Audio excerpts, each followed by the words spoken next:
Thank you, Dr. Hildy, for the introduction to the work I'm going to talk about a little bit today.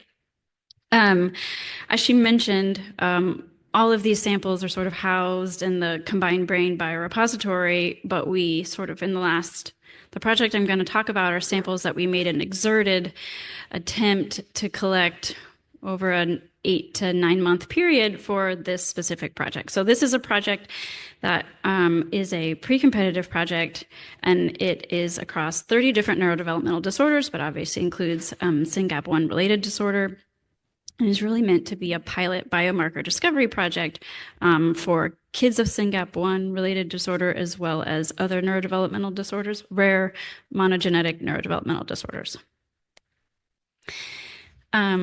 Okay, I don't technically have to have a disclosure slide, but I feel like people who have it seem way more important, so I put it in here anyway.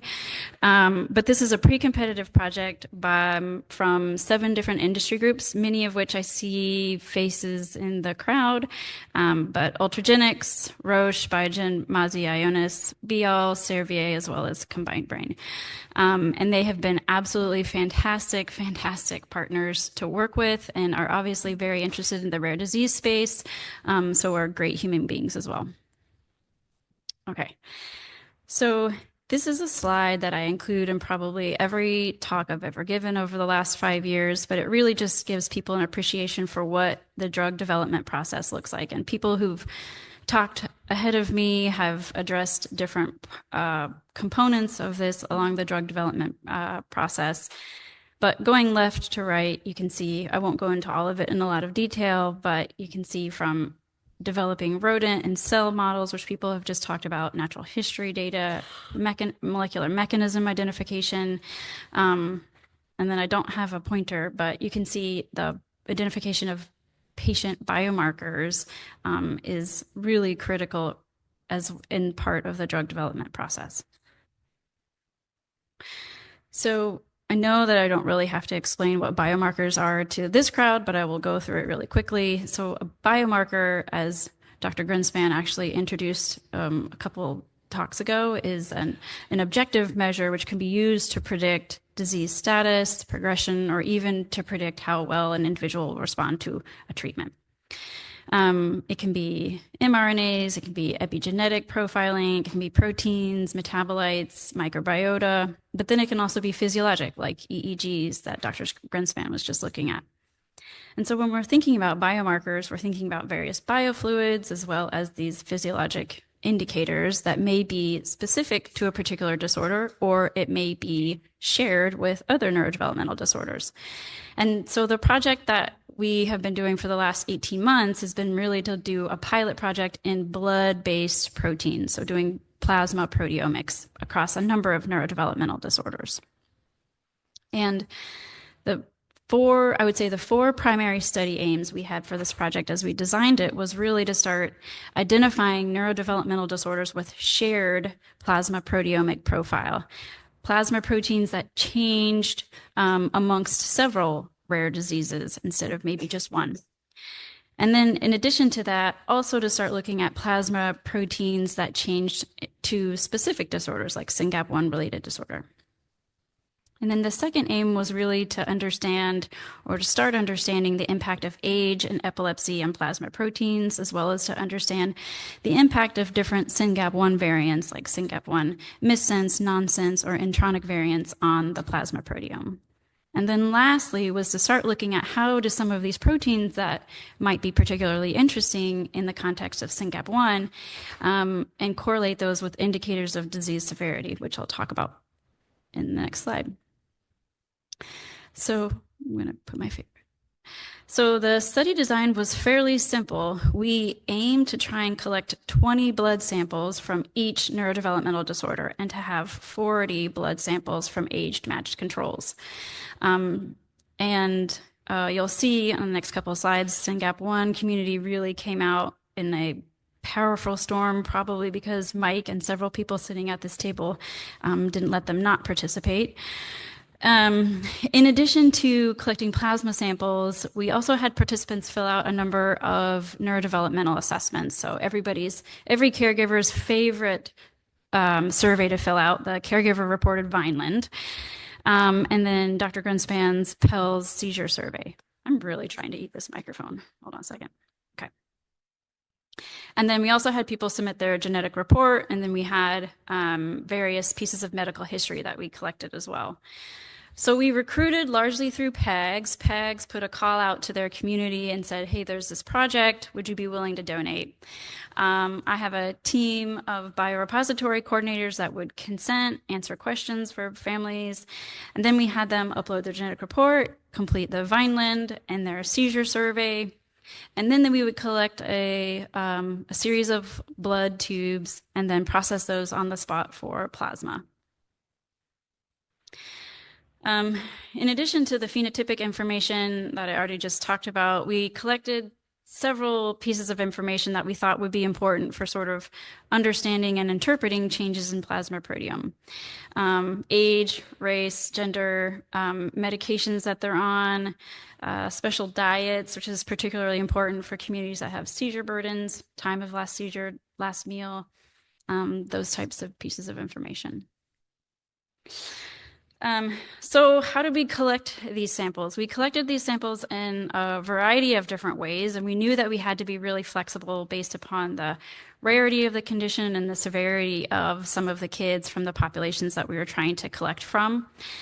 One of the main ways that we collected was we went to patient conferences. So we went to the Syngap conference last year, and we collected while families were there. So if you look at this yellow table on the right-hand side, I always make this kind of dumb joke, but I try and be a hip neuroscientist. So I say, this is our version of the Taylor Swift Eras tour that we did last year. We went to almost just as many locations as she did. Didn't sell out quite as much, but was very successful. So we fly a team, we bring phlebotomists, and we collect blood on site, and then we spin it immediately, freeze it down, and store it until people in the Syngap research community need it. And the other thing that we do is we send phlebotomists to patients' home. This is particularly important for people who have a more severe phenotype or aren't able to travel as easily. And then we also collaborate with really stellar clinicians. And two of my favorites that really helped us with Jackie Harris at Kennedy Krieger and Liz Berry Kravitz. She's at Rush. And they would collect an extra blood tube along with clinical labs or other research that they're doing. And so using multiple different strategies over 9 to 10 months of sample collections is how we pulled off the samples that we collected. Okay. So this is the breakdown of the samples that we collected from 30 different neurodevelopmental disorders across 8 to 10 months. And the font here, this table is a little horrendous, I get that, but hopefully you can appreciate the purple box right here highlights the SYNGAP1 related disorder. You can see we had blood samples from 48 different Syngap kids, which is incredible. The average age was about 10. The percent female was 56, and the vast majority, as most of you know, had reported epilepsy. So 82% of Syngap kids had epilepsy in this particular cohort. Now, a more important thing really to emphasize here is, as people have talked about before, is including control samples to compare affected samples to. And this is a very similar displays the same data as the last table shows, but it shows something really more important, which is that the affected samples are in the purple-blue bars, and the red samples are the number of unaffected age-matched siblings that contributed to this project as well. And you'll see Syngap research or Syngap-related disorder is the bar on the far left. That's underlined in purple, I think. And as you can imagine, kids who are not sick don't really like donating blood. But I will tell you that when they see their Syngap kid donate and then they start to cry, and then their mom or dad says, hey, you know what, this is going to help so-and-so, or they say it on their own, they do it. I'm not actually going to start crying in front of a bunch of people, but it's so, I mean, that's just a testament to how amazing the Syngap community is. So You can see on the left-hand side here that almost the same number of Syngap patients had unaffected siblings donate and suck it up as well. And that is just incredible.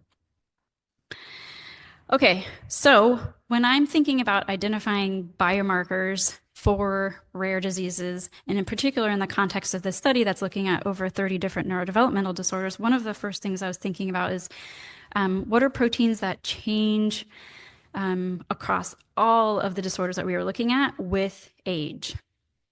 And so that's what this volcano plot is showing right here. I know it's a little bit hard to tell, but at the very, very bottom of there's a horizontal line that sort of indicates those significantly differentially expressed proteins compared to those not significantly expressed. And the dots indicate individual proteins. On the left-hand side of the volcano plot are downregulated, and on the right-hand side are upregulated proteins. And I wrote the name of a handful of the ones that seemed most significant out here. And I just highlighted a few of those outliers that seemed that they would be significantly changed in all of our affected populations. And those are this WISP2 protein, which is related to Wnt signaling. And you can see on the figure on the left-hand side is that you can, I really wish I had a pointer, but on the left-hand side, you can see that the expression of the WISP2 protein increases exponentially during development and then sort of tapers off in the adult years. And then this osteomodulin, OMD protein, has the reverse relationship. Osteomodulin is a bone-forming protein. It significantly decreases during development and then tapers off into adulthood. And these are proteins that change with age across all of the disorders. But another important thing that I was really interested in looking at was like, okay, what proteins change with age, but in a different way between affected individuals compared to unaffected individuals? And when we do that comparison, same thing, you see the same volcano plot. The horizontal line shows you the proteins that are significantly either downregulated or upregulated. And I've highlighted a couple here just to pull out. You see that the cyclic AMP dependent transcription factor, or ATF6 alpha, is significantly downregulated in all of our affected populations compared to the complement-related factor and adiponectin, which is significantly upregulated in all of the 30 different neurodevelopmental disorders. So the font on these is very small. You don't need to read all of these, but what you're looking at is just an example of the degree of change of all three of those proteins that I just highlighted on the previous slide. So you can see adiponectin, complement-related factor, and ATF6-1. The purple little arrow underneath shows you that, in fact, Syngap is up, adiponectin is up, complement-related factor is up in Syngap, and then ATF6-1 is down. And it's mirrored across the majority of the disorders. So the next thing that I really wanted to look at was, okay, overall, do the plasma proteins that change in these 30 different neurodevelopmental disorders, are they different by disorder? I just showed you that some of them are really similar and they all change, but which ones are different? So this is a principal components analysis of all of the disorders and all of the samples that we had in our project. So this is about 700 different individuals. And you can see the right-hand side are the names of the disorders. And you don't really need to see the color coding for it, but you can get an appreciation for the fact that the blues and the reds and the greens and yellows and the et cetera are all kind of scattered throughout. There's no clear distinction by disorder. So I wanted to see how maybe if I looked just specifically at Syngap samples, maybe those were significantly different from the controls. And so these black dots right here represent all of our control samples.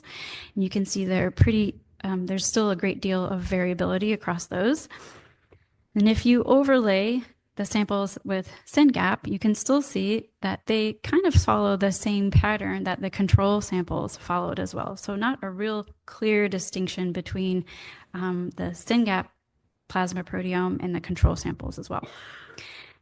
And I thought, well, surely kids who have epilepsy would be different from control samples. But when you overlay, when you make a distinction between Syngap1 kids who have epilepsy, which are the green dots here, And you distinguish those from the kids who don't have epilepsy, which are fewer, but they're the orange dots right here. You still don't really see a big distinction between, the overall changes in plasma proteome between controls and Syngap samples. So I'm still trying to figure out how to interpret this, but in the meantime, the next thing that we've started looking at is really just comparing, okay, are there significantly differentially expressed proteins in my Syngap samples compared to my control samples?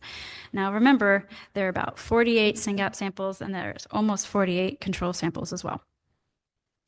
And when you look at these, so on the x-axis is the fold change, just like the other volcano plots, and on the y-axis is the false discovery rate.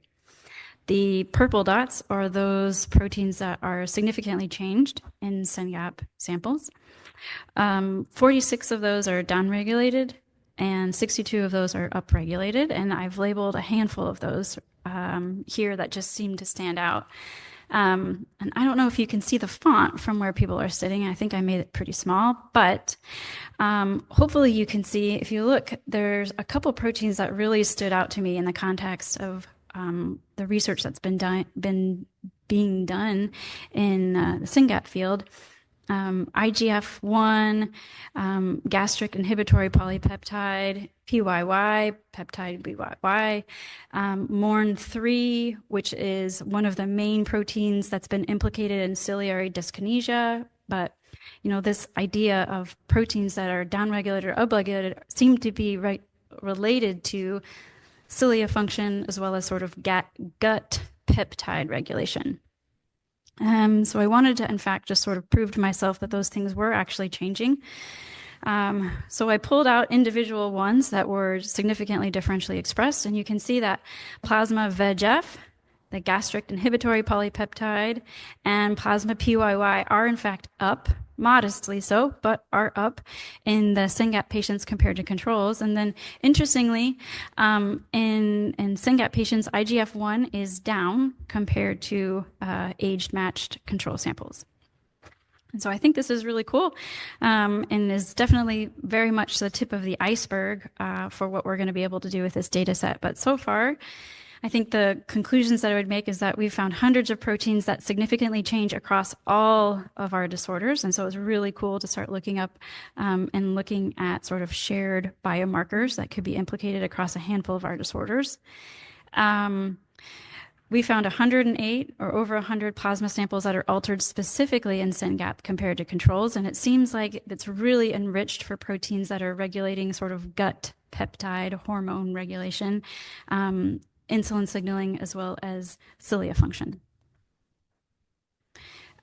So the next steps really are to start digging into looking at differences between the genetic variant type, so kids who have missense versus nonsense versus intronic variants on this plasma proteome profile. To start looking at correlations between those proteins that we've found and indicators of disease severity using the Vineland and seizure surveys. And then the third thing would be to collect longitudinal samples. And we're also starting to look at some of these things in cerebrospinal fluid of patients as well as controls. So this is very much a team effort. This is a team here at COMBINEDBrain, and I would say that basically everybody on this slide has contributed significantly and pulled this off. I would like to thank particularly the people who are the biorepository coordinators, Sasha and Grace and Katie, but I can't actually thank them because they're in the other room collecting samples right now.